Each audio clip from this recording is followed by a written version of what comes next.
Intricate Devo. Hey everyone, welcome back to Intricate Devo. This is your go-to space for clear, step-by-step programming tutorials. If you're looking to level up your coding skills, you are in the right place. Today, we're diving into a feature that will make your Java code a lot cleaner and much more readable.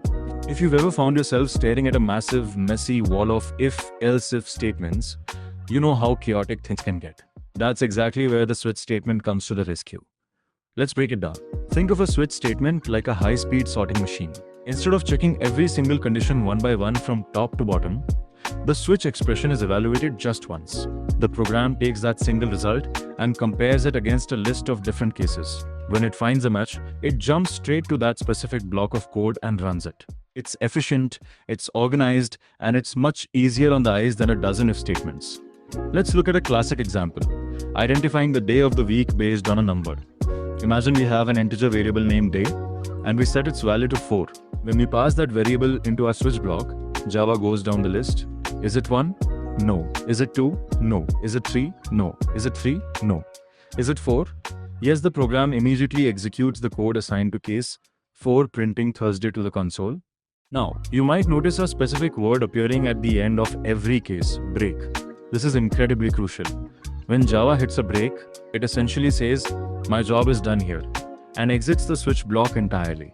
If you accidentally omit the break, Java will do what we call falling through. It will keep executing the code in the following cases, even if those numbers don't match, until it finally hits a break or reaches the very end of the block. So, unless you want your program to print Thursday, Friday, and Saturday all at the same time, always remember your breaks. But what happens if none of the cases match? Say your input data is flawed and the day variable gets set to 9. Since there isn't a 9th day of the week in our list, the program looks for the default keyword. The default block acts as your safety net.